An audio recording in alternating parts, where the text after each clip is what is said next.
Okay, so I'm gonna make a down and dirty video. That's what she said. Oh my gosh, I should be fired. On what to do for dinner in a hurry. So this is basically our life every night. I'm gonna work and talk because I legitimately am in a hurry. It's always good to start with a knife and to wash your hands. So I frequently have about 20 to 30 minutes to get dinner rip-roaring ready to go for a family of 7. My mom, my husband, myself, and our 4 kids. And that is challenging when you don't have any hamburger helper in the pantry. I am not the best at food prepping, although I'm hoping to learn from my friend Jessica, who is great at that. But what does happen is that I end up with 30 minutes from start to finish, time-wise, to get a nutritious meal on the table for a whole crap ton of people. So I always make sure I have veggies in the fridge, some kind of healthy starches, whether that's going to be sweet potatoes or red potatoes. When we talk about looking at potatoes, so I have my red skies here, we want to leave the skin on for sure. That's a large area of nutrition, and if we're looking to go quickly, we want to chop them kind of small because this is going to be the hardest thing in my veggie thing. Preheat the oven. That's a good start. 425 for this meal we're about to make. So yeah, you always want to make sure that if you have a short cook time, that your hardest veggies or your hardest starches or your meats or whatever that's going to take the longest is in a size that's going to be reasonable for you to get cooked in time. So what was I saying? Oh yeah, 30 minutes or less to feed a bunch of people. When we talk about potatoes, we're looking for the color, right? My goal in every meal is to have a huge rainbow of color. There are certain phytonutrients and minerals and vitamins that are associated with different colors. So if the more diversity in the color we get, the better nutrient, like round the world kind of, not round the world, around the spectrum. You could have nutrients around the world, I suppose, of diversity of health and nutrition we're getting just from this meal, which is going to be basically 2 pans. So I have my peppers here. I guess I could tell you what I'm making. So I literally I'm like in a hurry. So bear with me. So I am going to make some salmon, which is my hubby's, one of our favorites in the world. And a pan of roasted veggies. It's all going to be in the same location. It's all going to be in the oven, so I don't have to worry about a bunch of dishes afterwards.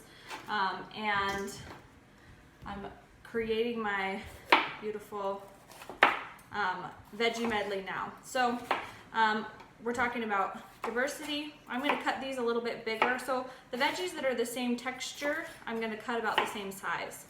These aren't going to take very long to cook, especially at 425 in the oven, but the potatoes are going to take longer to get done. If you have a hot minute, you can always steam your potatoes in the microwave or on the stove for 2 to 3 minutes, and that's going to make them even softer. Let's see, I always get way too much. Let's do a little bit more. When you're looking at having to be doing like quick dinner in a hurry, it's so important to just have food around. So I always make sure I have whole grains in my pantry, whether that's going to be brown rice or quinoa or millet, other things that are going to be our good whole grains. Beans, I always have black beans, always, and then usually white beans and something else. The tricky part when you're looking at things like this is that we want to add herbs and spices to enhance not only the flavor, like sometimes people just feel like, oh, it needs more flavor, so we're going to add salt. No, what we're really looking for is increasing the flavor, and the flavor profile comes from different herbs and spices. Salt is fine, especially if you're getting like a mineral salt, but we're like, if you start branching out and you start buying rosemary and buying fresh thyme and basil and all of these spices, you're going to start to realize, first of all, that things taste amazing when you add them. So like rosemary in this veggies would be amazing. Of course I don't have them, but having it right now. But they also have amazing health benefits. So fresh herbs like rosemary have amazing cancer fighting properties. They're incredibly good for you. They have those little herbs. They pack, compared to their counterparts in like large vegetables and things, they pack way more punch per ounce than the other things you're gonna buy. And all of a sudden you're being super fancy pants by having in your dish, you know, your rosemary roasted potatoes or whatever else. So you can still get some benefit from the dried herbs, but fresh is just way better. I'm super being real with you guys. I have my slippers on. I have not reapplied any lipstick for like 16 hours. I really haven't been awake that long. So I'm gonna make sure to get these in the oven as fast as possible, because they're gonna take, not these, garlic cloves, because garlic, all the things, but the veggies, because the potatoes are in there, they're gonna take a little bit of time. I did cut them pretty small, so hopefully it'll be good. Not be eating raw potatoes. That doesn't sound awesome. So yeah, you just want to make sure that you manage your time. That's the trickiest part about being in a hurry. What else? Oh yeah, this is gonna be a 2-pan dish. Same temp in the oven. I would not normally cook the fish so hot, but I'm gonna cook it all at once, so it's just gonna be fine. And the fillet of fish that I have is pretty thick and like thick in the middle, got a decent center, so it's gonna take a little longer than a smaller fillet of fish. Don't come in face. All right, so I have my veggies. I'm gonna add some avocado oil. Anytime we're cooking on high heat, you want to use avocado. Maybe, I don't know, 6 swirls. I feel like a decent swirl is about a tablespoon. And I'm gonna add some salt and pepper. Salt and pepper the salt in particular brings out the natural flavor in the food, which is awesome. You don't need to add so much that it tastes salty, but you want to add enough that it enhances the flavor that's already going on in there. And then, what else for these guys? Well, I already got garlic in there. I got my green onions. I got the veggies that I had laying around, so I think we're gonna call it good.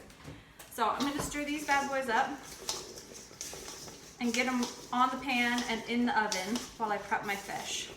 They might be done a little bit before the fish, depending on how fast the fish cooks, but I'm okay with that. I don't want them to be mushy, so I also don't want the potatoes to be undercooked.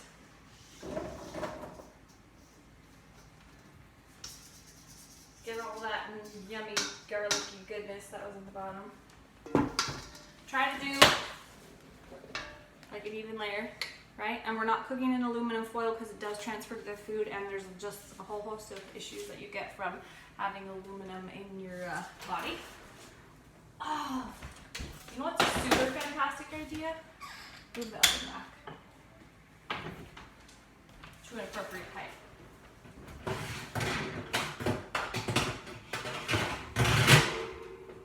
All right. I lied before. I am gonna wait for the oven to get a little bit hotter. Oh my gosh! Because I forgot the onion, and so I'm gonna add the onion. Like I was talking with the potatoes, you really want to leave the potatoes on. It's where a lot of the fiber and the nutrients and the minerals and all the goodness is in the potato, because we've got our colored potato, right? A lot can be said too for the skin of the onion. Now, the skin of the onion is not super delicious, and you don't necessarily want it in your veggies. At least I don't. Maybe you're like a weirdo and you like to eat the skin of onion. But I save this, chuck it in the freezer with all my other ends and odds and bits. That sounded dirty. And save it for making broth, which we'll do in a little bit. Oh, they're home.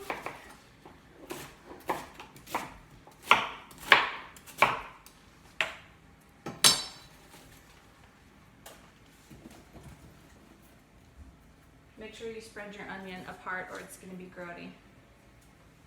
All right, I'm about to have to go answer the door because this is how real life works, so I'll be back in a second.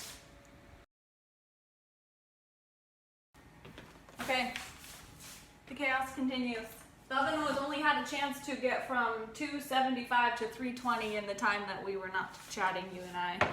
And so I'm still going to give the the veggies in a minute. You guys don't have to be quiet, it's fine. It's the real life edition.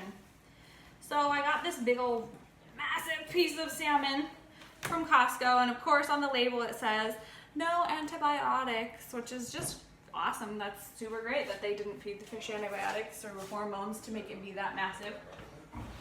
But guess what it does say on it? Since it is a farmed fish, it's not fresh, wild caught, which is what I absolutely recommend. Great source of DHA, omega-3s, great for your hair, skin, and nails, your brain health, your nerves. Golly, I could go on and on. I really could.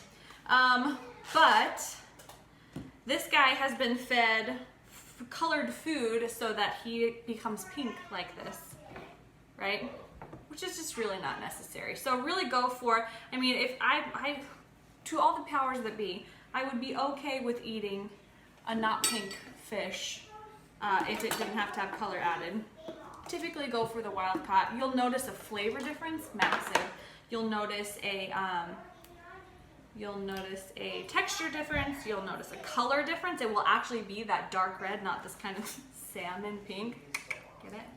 All right, so I use butter as my fat for this guy because we love butter. I do have kids with dairy intolerances, but because the butter is the fat and there's really no anaphylactic kind of allergies, a little bit of casein or something like that in the butter is not going to affect us. You can use oil or something else, or ghee or whatever else you want.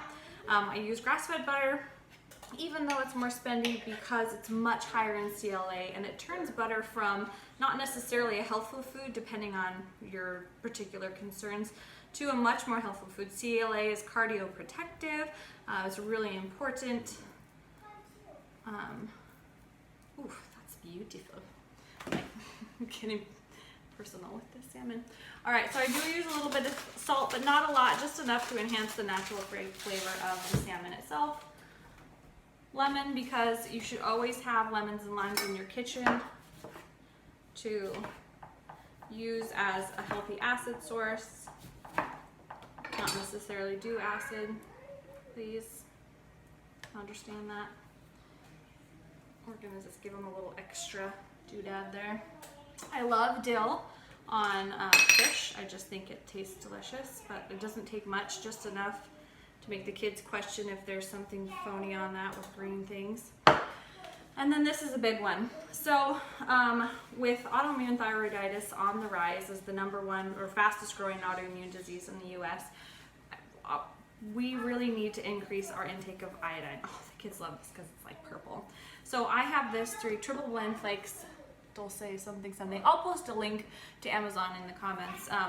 Amazing source of iodine. So we don't use iodized salt. We don't really eat processed foods that are fortified, which is fine. That's a good thing. But we add these triple blend flakes wherever we can. They almost have a little bit of a salty flavor, and it's basically seaweed. Really mineral dense, really nutrient dense, great, amazing source of bioavailable iodine. So your body is actually going to recognize it and use it. All right, that's literally it for the fish. He's good. We're going to count 408 is hot enough to go. Veggies are going to go lower. Hot. Salmon on the top. Dinner in 15 to 18 minutes.